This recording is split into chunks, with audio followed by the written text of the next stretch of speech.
Hello everyone, welcome back to my channel. It's been a long days. I haven't uploaded a video ना थोड़ा सा खुद का schedule prepare वाला मैं थोड़ा सा बिजी हो गया था. So we completed our this one ना company rule. अभी हम लोग crown rule we are going to study about the crown rule ना company rule हम लोग last video में पूरा पढ़ चुका है. So basically I was supposed to complete this historical background of Indian constitution ना as soon as possible. पर पता नहीं हो पा रहा था. But yeah, I will try to complete it within 2 or 3 days ना हम try करेगा complete करने का. So moving ahead, like हम लोग क्या करना है बोलने से we're going to study about this British crown ना. तो आज हम लोग पढ़ेगा GOI ना government of India act of 1858 and Indian council act of 1861 and try करेगा 1892. अगर होता है तो वीडियो ज़्यादा लंबा नहीं चलेगा तो will try to complete it ना. पर ज़्यादा लंबा हो जाएगा तो विल स्किप इट, दूसरा एक नेक्स्ट वीडियो बना लेगा ना. सो अभी क्या क्या होता है, we all have studied about the company rule ना कि ईस्ट इंडिया कंपनी कैसा कैसा रूल किया है, ब्रिटिश का पावर कैसा कैसा था ना. तो अभी डायरेक्ट ये क्या हो रहा है, ब्रिटिश क्राउन को हम लोग पढ़ रहा है ना. The topic itself says that कि ब्रिटिश क्राउन, तो समझ सकता है ना ब्रिटिश क्राउन क्या को बोल रहा है. It means that the India was now directly under the rule of the queen of England ना. सीधा पहले में अलग था कि ईस्ट इंडिया कंपनी चला रहा था थोड़ा बहुत, but there was an involvement of British government ना. पर अभी डायरेक्ट वो हो गया था कि ब्रिटिश द क्राउन रूल हो गया था ना. तो या तो समझ सकता है कि ये क्राउन रूल ब्रिटिश जो क्वीन है ना, क्वीन ऑफ इंग्लैंड पूरा हैंडल कर रहा था इंडिया को डायरेक्टली ना. So, Government of India Act 1858. Before entering into this topic ना, आप लोग सब पता होगा. First of all I am telling, हाँ हम लोग एक political issues like we are, हम लोग क्या पढ़ रहा है, we are studying about the historical background of Indian constitution ना. तो हम लोग उसका रेफरेंस पे चलेगा, उसका पॉइंट ऑफ व्यू पे चलेगा. हम लोग हिस्ट्री पे चला जाने से क्या होगा, it will take lots of time. Like history तो एक अलग सब्जेक्ट हो गया ना, हम लोग एक हिस्टोरिकल कैसा हम लोग का कॉन्स्टिट्यूशन आ रहा है, कैसा आया था ऐसा वाला. तो वी आर स्टार्टिंग दैट. तो हिस्ट्री पे हम लोग नहीं जाएगा, बट थोड़ा सा आप लोग के लिए, क्योंकि थोड़ा भी चूके नहीं जाएगा तो आप लोग भी कंफ्यूजन रहेगा ना. तो it will be more better, like I will just highlight it थोड़ा सा, हाँ. तो क्या होता है ये GOI एक्ट इनेक्ट नहीं होने से पहले आप लोग को सब पता होगा, you all might be aware of the greatest revolt ना, जिसको हम लोग 1857 का रिवोल्ट का नाम से जाना जाता है ना.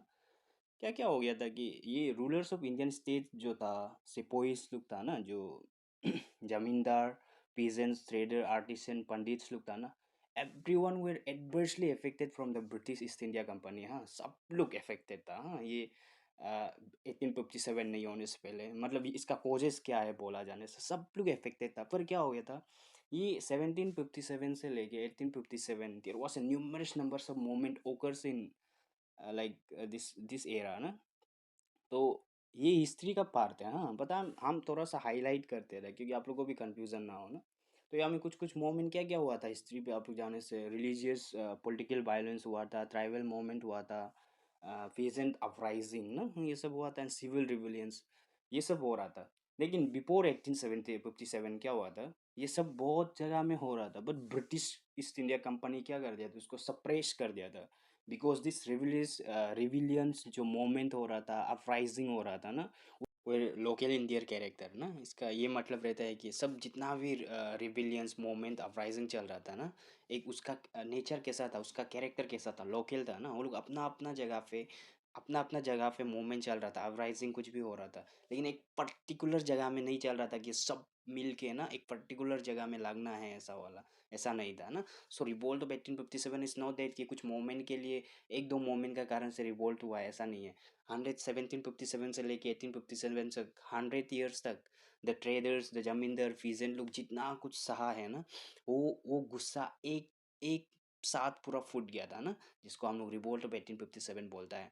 उसका ऊपर एक भी आता है कि डॉक्टरेन ऑफ लेप्स ना, जो लॉर्ड डेलोजी ने इंट्रोड्यूस किया था. एंड ये मंगल पांडे वाला जो इशू जो गन्स में ग्रीस का तौर पे क्या मिला के फोर्क का जो ऑयल होता है ना, फोर्क का जो ऑयल होता है, एंड आफ्टर दैट बीफ वाला मीट्स का वो क्या को मिला के, तो ये सब ऑकरेंस लोग सब था। हाँ, ये रिवोल्ट ऑफ 1857 नहीं होने से पहले ये सब का कारण से सब जगह में फैल गया था कि हाँ ऐसा ऐसा हो रहा है। सो ज़्यादा डेप्थली नहीं जाता तो जाने से ज़्यादा लंबा हो जाएगा। It's like I am discussing about the history subject, ऐसा लग रहा है।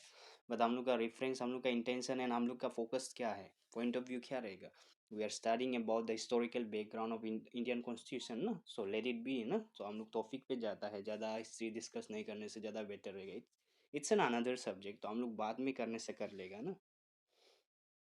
तो moving on to our first topic ना, जो क्राउन रूल वाला। क्राउन रूल तो आप लोग समझ गया ना, this means that India was now directly under the rule of the queen of England ना। तो क्राउन रूल में ये समझना। तो ये क्राउन रूल के अंदर में सबसे आगे क्या लगता है आता है, गवर्नमेंट ऑफ इंडिया एक्ट ना। ये एक्ट का अंदर में सबसे आगे क्या है, act for the good government of India. ये एक्ट को क्या बोलता है, act for good government of India भी माना जाता है ना। एंड उसके बाद first statue of government of Indian under direct rules of British government.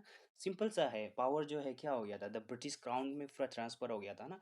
At the time before this crown rule company rule look सब होल्ड करता था। हाँ, अलग ये बात है कि कुछ कुछ थोड़ा बहुत इन्वॉल्वमेंट होता था ना, कि ब्रिटिश का थोड़ा बहुत इन्वॉल्वमेंट था, there was an involvement of at some part. But यहाँ में क्या हो गया था, British transfer, the British crown में पावर पूरा डायरेक्ट सीधा ट्रांसफर हो गया था ना। And after that abolish East India Company. तो जब पावर जो ट्रांसफर हो गया तो क्या हो गया, तो एबोलिश ईस्ट इंडिया कंपनी को डेफिनेटली एबोलिश कर दिया हुआ था ना।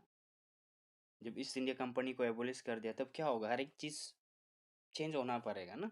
तो जीजीआई क्या था, गवर्नर जनरल ऑफ इंडिया को क्या कर दिया था, जो चार्टर एक्ट ऑफ 1833 को क्या कर दिया था, it change into the viceroy of India ना, 1858 वाला। तो if the question asks you that who is the first viceroy of Indian, who is the first viceroy of India ना, तो it will be Lord Canning ना। तो after that and to double government ना, ended the system of double government. It means that कि जब कब introduce हुआ था डबल गवर्नमेंट, जो पिट्स इंडिया एक्ट में इंट्रोड्यूस हुआ था ना। तो एबोलिश कब हो रहा है, 1858 का एक्ट पे हो रहा है ना। तो दो ड्यूअल गवर्नमेंट में क्या था, बीओसी था एंड सीओडी था ना। मतलब BOC board of control and COD court of director ना। तो हम क्या बताया था आगे में, कोर्ट ऑफ डायरेक्टर जो कमर्शियल को हैंडल करता था, कुछ भी कमर्शियल चीज़ जो है बिजनेस वाला ना। पर बोर्ड बोर्ड ऑफ कंट्रोल जो क्या है, पॉलिटिकल पर्सन को हैंडल करता था। तो वो थोड़ा बहुत ब्रिटिश को रिप्रेजेंट करता था, ब्रिटिश क्राउन को ना। तो दोनों में बहुत झगड़ा उगड़ा होता था कि तुम ऐसा है, तुम उसको सपोर्ट करता है, ऐसा ऐसा। तो ये एक्ट में जाके एंड टू डबल गवर्नमेंट को डायरेक्ट क्या कर दिया था, इसको एंडेड अप कर दिया था ना। एंड सबसे important, the most important part, last one, ये क्राउन पावर एसओएस ना, क्या हो गया था, न्यू पोस्ट का क्रिएशन हो गया था, एसओएस सेक्रेटरी ऑफ स्टेट्स ना फॉर इंडिया। एक न्यू पावर इम्प्लीमेंट किया है, न्यू पावर क्रिएट किया है। तो ये एसओएस का फंक्शन क्या था, लेट मी टेल यू। हाँ, एक था वाइसरॉय ऑफ इंडिया ना। वाइसरॉय ऑफ इंडिया क्या करता था, it was an direct representatives of British crown in India ना। तो ये फर्स्ट था वाइसरॉय, एंड एसओएस भी क्रिएट किया गया था। तो दोनों का रोल्स क्या है, let me tell you in the detail ना। सो जो ये एसओएस था ना, ये मेंबर्स ऑफ ब्रिटिश कैबिनेट्स था। अगर कैबिनेट्स का हम बोला जाए तो पॉलिटी में ऐसा बहुत सा टर्म्स है जो आपको बेसिक से लेके एडवांस तक जाता है ना। तो कैबिनेट मतलब जब भी हम लोग का स्टेट्स में होता है ना, let me tell you cabinets क्या होता है। It's a body of high ranking ना, जो स्टेट्स का ऑफिशियल्स लोग होता है, ब्रांच टॉप लीडर्स लोग होता है, जो एग्जीक्यूटिव ब्रांच वाला लोग होता है ना। जो हम लोग के स्टेट में भी कुछ भी रूल्स या फिर कुछ भी चीज़ का क्रिएशन कर रहा होने से क्या होगा, हम लोग का कैबिनेट मिनिस्टर साथ में बैठ के करता है ना। तो सेम लाइक दैट ये एसओएस क्या था, मेंबर्स ऑफ ब्रिटिश कैबिनेट का था ना। तो इसमें पूरा टॉप लीडर्स, हर हर हर चीज़ होता था। तो इसका फंक्शंस क्या होता था, ये क्या करता था, complete authority and control over Indian administration ना। इंडियन एडमिनिस्ट्रेशन को ये क्या करता था, इसका कंप्लीट ऑथोरिटी था, समझ रहा है ना। जब भी कुछ भी चीज़ होने से क्या होता था, ये वाइसरॉय जो होता था ना, जो डायरेक्ट रिप्रेजेंट करता था, वाइसरॉय जो क्वीन को नहीं बताएगा, समझ रहा है ना, जो लंदन में बैठ रहा है या सॉरी इंग्लैंड में बैठ रहा है ना, जो उसको नहीं बताएगा डायरेक्टली। ये वाइसरॉय जो आगे किसको बताना पड़ेगा, एसओएस को बताना पड़ेगा। सो एसओएस क्या करेगा, वो मैसेज को क्या करेगा, वाइस सॉरी वो क्वीन तक पहुंचाएगा ना। तो एसओएस का काम वही था कि इसका कंप्लीट ऑथोरिटी था ना, तो कंट्रोल ओवर इंडियन एडमिनिस्ट्रेशन। तो एसओएस का बात किया जाए तो सी दिस वन, हाँ, complete authority over Indian administration, govern India through जीजी ना। तो गवर्नर जनरल का थ्रू गवर्न करता था, असिस्ट बाय 15 मेंबर काउंसिल। इसका मीनिंग क्या होता है? एसओएस में क्या हुआ था? 15 मेंबर्स का काउंसिल हुआ था, क्या करने के लिए हुआ था? एसओएस एक अकेला थोड़ी ना सबको एडमिनिस्ट्रेशन को हैंडल कर पाएगा, समझ रहा है ना? ये एक एक कभी हैंडल नहीं कर पाएगा। तो लाइक वो एक 15 मेंबर्स, जो 15 मेंबर्स का ये काउंसिल जो इसलिए क्रिएट किया गया था कि for to assist the SOS ना, एसओएस को, सेक्रेटरी ऑफ स्टेट को असिस्ट करने के लिए बनाया गया था ये 15 मेंबर्स, राइट? और इसका जो एसओएस का चेयरमैन कौन था? इट्स एन एसओएस इटसेल्फ ना, एसओएस ही खुद का चेयरमैन था।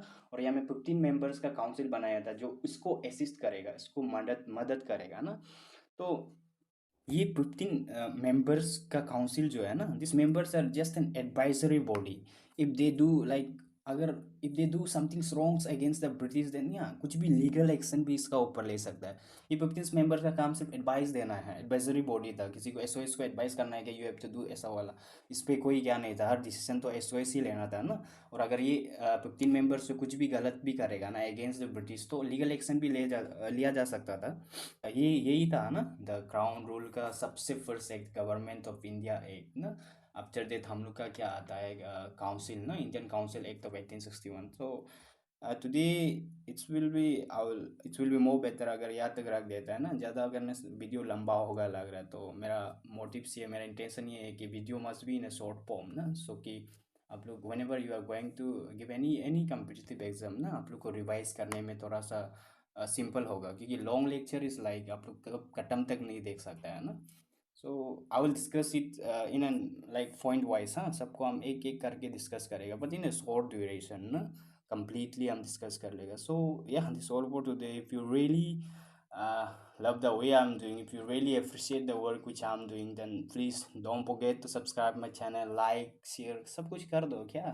Thanks so much for being with me.